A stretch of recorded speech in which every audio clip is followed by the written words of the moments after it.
Hello friends, स्वागत है आप सबका आपके YouTube channel think for GS पे।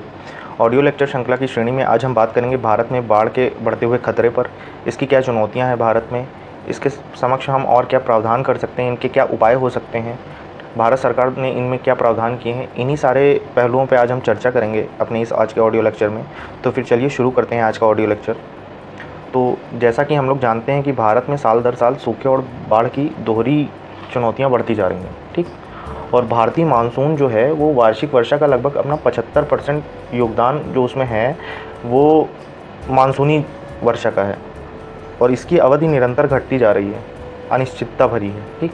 ये हम नहीं कह सकते हैं कि आज मौसम इस तरह का होगा या कल उस तरीके का होगा, ठीक। जैसे इसका हम रिसेंट एग्जांपल्स भी देख सकते हैं कि कैसे 2023 में शुरुआती माह में जब मानसून के जून में हम लोग देखने का प्रयास करते हैं तो हम कयास लगा रहे थे कि इस वर्ष शायद कम वर्षा हो, औसत से कम वर्षा होगी या वर्षा ना के बराबर होगी।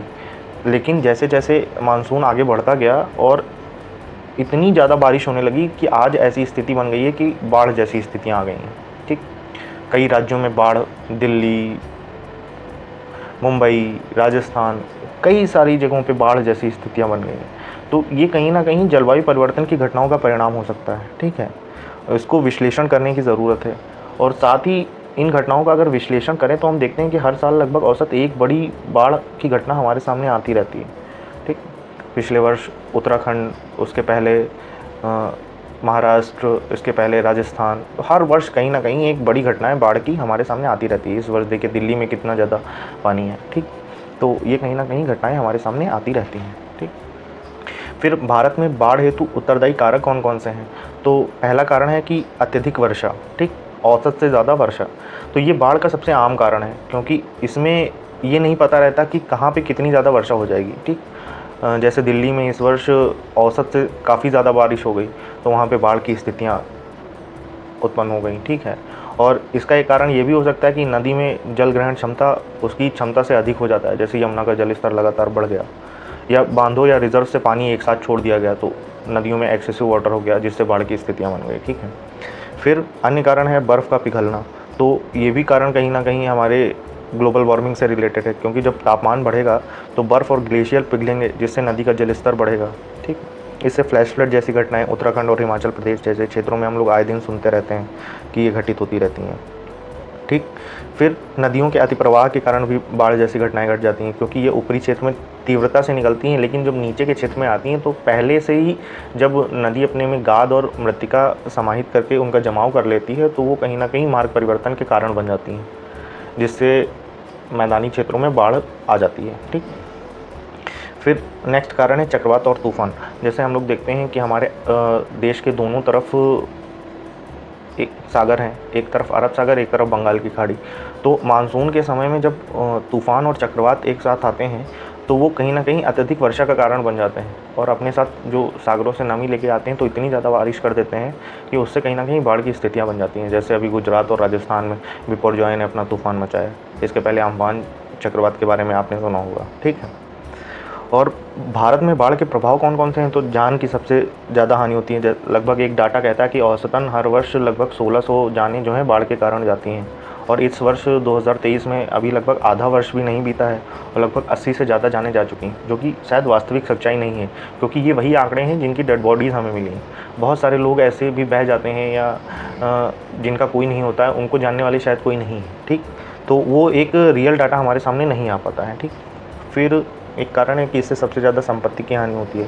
तो बाढ़ से घरों, इमारतों, सड़कों के पुलों और रेलवे ब्रिज, रेलवे लाइंस, बिजली लाइन और संचार नेटवर्क, इसके साथ अन्य बहुत सारी आधारभूत संरचनाओं को क्षति पहुंचती है। इससे फसलों को, पशुओं को, वाहनों को और अन्य कई कीमती संपत्तियों को हानि पहुंचती है जो हमारे आसपास में रहती हैं। जैसे आपने दिल्ली और राजस्थान में ये सारी चीज़ें देखी होंगी, ठीक। अमूमन हमारे सामने न्यूज़ या किसी फ़ोटोज़ के माध्यम से ये सारी चीज़ें आती रहती हैं। फिर अन्य बड़ा कारण है कि लोगों का विस्थापन जो है सबसे बड़ा एक कारण है कि लोग अपनी जगह छोड़ के उनको दूसरी जगह विस्थापित होना पड़ता है। जैसे गुजरात और राजस्थान के तटीय क्षेत्रों में लोगों को वहाँ से विस्थापित कर दिया गया चक्रवात और तूफ़ान के कारण होने वाली। अभी दिल्ली में बहुत सारे लोग विस्थापित हुए। इसी तरीके से जहाँ जहाँ पे बाढ़ का प्रकोप आता है वहाँ से लोग विस्थापित होते हैं। इससे आम जनजीवन प्रभावित होता है। आजीविका बाधित होती है उनकी, वो दूसरों पे निर्भर रहने की कोशिश करने लगते हैं। तो ये सारी चीज़ें कहीं ना कहीं वर्तमान समाज में चलती रहती हैं बाढ़ के कारण। फिर अन्य कारण है पर्यावरण की जो होने वाली क्षति है। इससे आर्द्र भूमियों को सबसे बड़ा नुकसान होता है, जलीय तंत्रों को सबसे बड़ा नुकसान होता है। इससे मृदा अपरदन शुरू हो जाता है, ऊपर की परत बह जाती है तो अनुर्वर हो जाती है। ठीक, जल स्रोतों में प्रदूषण बढ़ जाता है, इससे महामारी और अन्य समस्याएं पैदा होने का डर रहता है। ठीक है, जैसे बाढ़ के बाद देखते हैं कि कई लोग महामारी के कारण मर जाते हैं। बाढ़ से तो बच गए लेकिन महामारी से मर गए, क्योंकि इलाज नहीं पहुंच पाया उन तक समय से। ठीक, फिर भारत में बाढ़ प्रबंधन उपलब्ध समाधान कौन कौन से हैं, तो इनको हम 2 पार्ट में डिवाइड कर सकते हैं, जैसे एक संरचनात्मक और एक गैर संरचनात्मक। तो संरचनात्मक उपाय में हम ये कह सकते हैं कि भंडारण जलाशय बनाकर, या जिन्हें इंग्लिश में हम कह सकते हैं स्टोरेज रिजर्वायर्स। ठीक, इनके माध्यम से हम जल का भंडारण कर सकते हैं। नदियों में बड़े बड़े डैम बना सकते हैं, उससे पानी को एक जगह एकत्रित कर सकते हैं, विद्युत उत्पादन कर सकते हैं, सिंचाई में यूज़ कर सकते हैं, उसका अन्य कई भी यूज़ कर सकते हैं। ठीक है, तो इसका एक सबसे बेस्ट एग्जांपल है कि भाखड़ा नागल डैम जो हमारे सतलज नदी पे बना हुआ है। ठीक है, ये गुरुत्वी बांध है और इसके माध्यम से हम देखते हैं कि हमने सतलज नदी के पानी को काफ़ी हद तक कंट्रोल कर लिया है, क्योंकि पंजाब में जो बाढ़ की स्थितियाँ बनती थी उसको काफ़ी हद तक लगाम लगाया जा सका है इसके माध्यम से। फिर नदी तटबंधों के माध्यम से हम लोग इस पर नियंत्रण रखने की कोशिश कर सकते हैं, जैसे नदी के किनारे किनारे सीमेंटेड करके उन्हें कटाव से रोकने के लिए। ठीक है, डाइक तरीके के बना के। इसका एक बेस्ट एग्जांपल हो सकता है कि कोसी नदी, जो कि बिहार का शोक मानी जाती थी, काफ़ी ज़्यादा कटाव अपने मार्ग परिवर्तन के कारण बहुत विख्यात थी, जिसको इस तटबंधों के माध्यम से नियंत्रित करने का प्रयास किया गया है और जो काफ़ी हद तक सफल भी रहा है।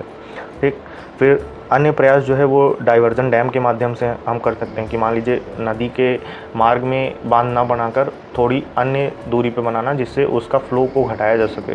ठीक, और इस माध्यम से वहाँ से अन्य छोटी छोटी नहरों का भी निर्माण किया जा सकता है, जो सिंचाई व अन्य कार्यों में जहाँ तक जल की पहुँच नहीं है वहाँ तक पहुँचाने में मदद किया जा सकता है। ठीक है, इसका एक बेहतर एग्जांपल इंदिरा नहर है, जो कि सतलज नदी से निकाली गई है। ठीक है, भाखड़ा नागल डैम से, जो राजस्थान में जल आपूर्ति के लिए काफ़ी फेमस है। ठीक, गैर संरचनात्मक उपायों में हम लोग कह सकते हैं कि बाढ़ का पूर्वानुमान और चेतावनी प्रणाली विकसित काफ़ी हद तक कर ली है हमने। ठीक, इसको और बेहतर करने की आवश्यकता है। जैसे मैंने पिछले वीडियोस में बताया था आपको मौसम विभाग और आपदा प्रबंधन वाले में, कि हमने अपने इस तंत्र को इतना अधिक बेहतर कर लिया है कि यह हम लगभग 60 घंटे पहले प्रेडिक्ट कर सकते हैं कि इस क्षेत्र में बहुत हानि होने की संभावना है, जिन्हों हम पहले से ही खाली कराया जा सकता है। तो अभी जैसे इसका हम रिसेंट एग्जांपल देख सकते हैं कि बिपरजॉय के कारण जो अन्य तटवर्ती क्षेत्र थे उन्हें पहले ही 2-3 दिन पहले ही खाली करा लिया गया था।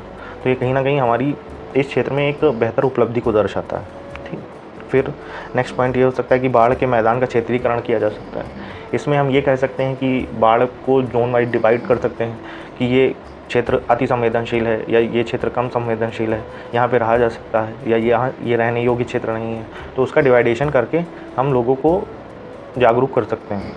फिर बाढ़ बीमा कवर के द्वारा हम लोगों को प्रोत्साहित कर सकते हैं कि इस आपदा से बचने की कोशिश की जाए। जैसे इसका एक बेहतर एग्जांपल ये हो सकता है कि प्रधानमंत्री फसल बीमा योजना के तहत जो फसल आती हैं वो बाढ़ बीमा उनको उपलब्ध कराया जा सकता है, तो वो इनमें इनरोलमेंट करा सकते हैं। फिर शिक्षा और जन जागरूकता के माध्यम से लोगों को प्रशिक्षित करके बाढ़ से कैसे बचें, लोगों को शिक्षा में वो सारी चीज़ें, ठीक है, डिज़ास्टर मैनेजमेंट के द्वारा वो सारी चीज़ें हम लोगों तक ला सकते हैं। इसके अलावा एक पॉइंट ये भी हो सकता है कि नदी जोड़ो परियोजना का विस्तार करके, कि मान लीजिए कहीं पे ज़्यादा वर्षा होती है, वहाँ पे नदी में अत्यधिक जल हो गया, या कहीं पे इतनी भी वर्षा नहीं हुई जहाँ जितनी होनी चाहिए, तो वहाँ सूखे की स्थिति उत्पन्न हो गई।